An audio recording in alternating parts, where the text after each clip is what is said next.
there's like this tone I've seen in some of the media coverage where it's like, hey, some jerks want to reopen schools, and then the media organizations are like casting that as a terrible idea and dangerous.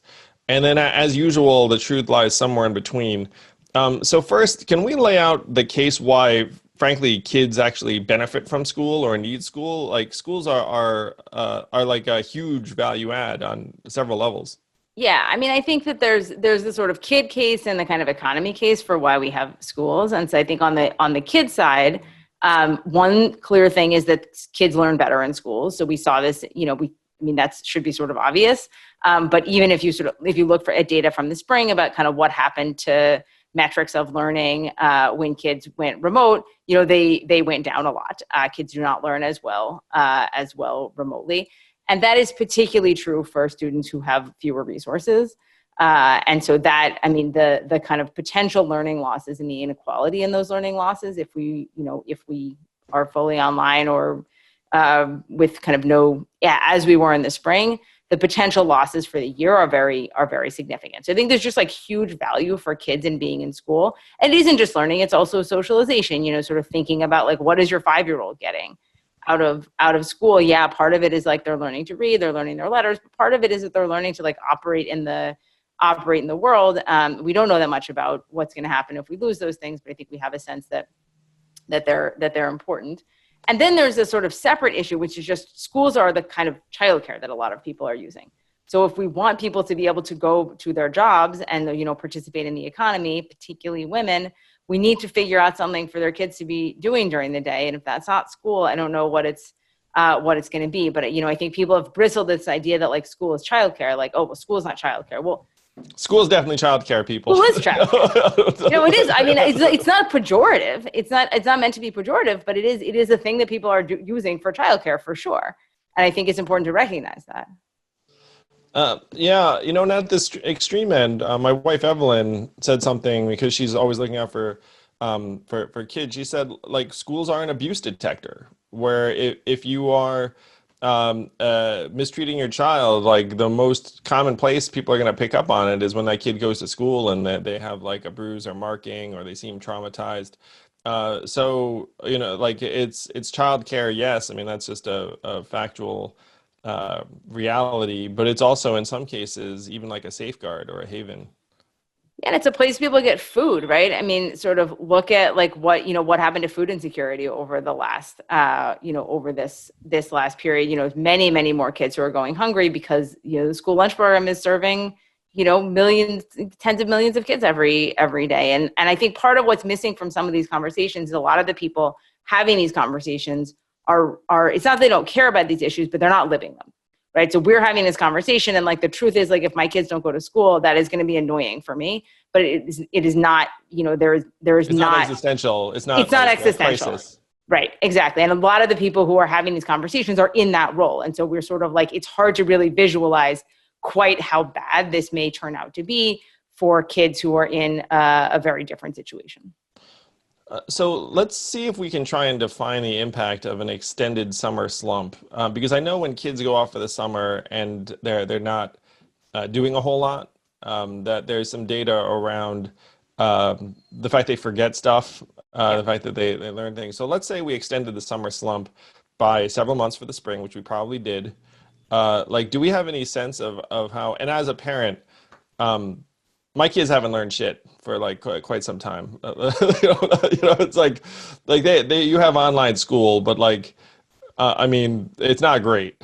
And anyone who's out there, first actually let's unpack that for a moment because there are a lot of techno optimists who are like, hey.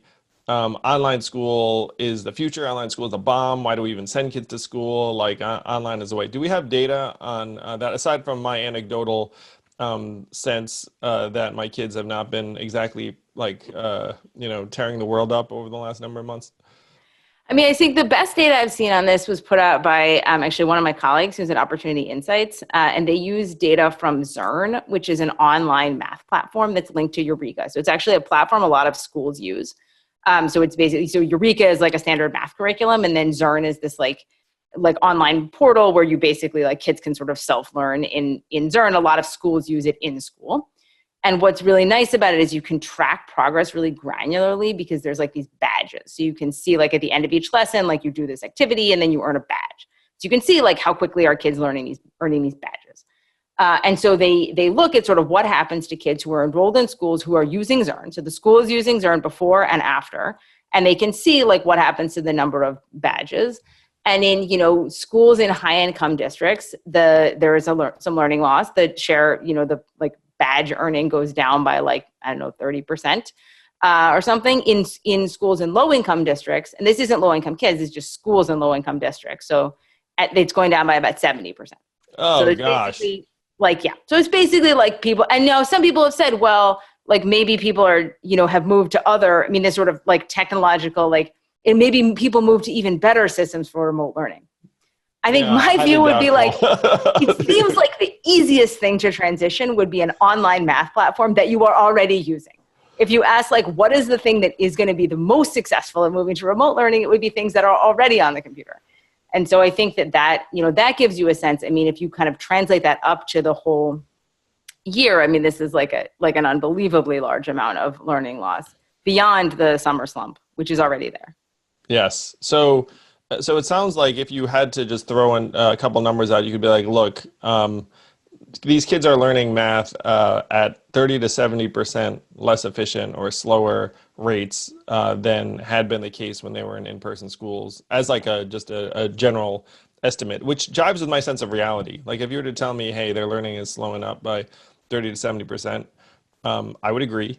And what you said about the social operating system that kids get in school. So I was a very nerdy kid. And so I think that's mainly what I got out of school was trying to like traffic on like, what the heck is going on? Why is this kid, seem to be mad at me or whatever? Like, like that kind of interaction. And for my kids too, like when they're online learning, it's really, they're not learning that and they just like wander off. I can actually sense my kids becoming less with it or personable because they're just not forced to interact with a whole lot of other people. And I'm sure parents around the country are experiencing the same thing. Yeah, I think that people's, it's sort of been interesting in a negative way for many of us to kind of realize the ways that our kids deal with this, which is mostly not good.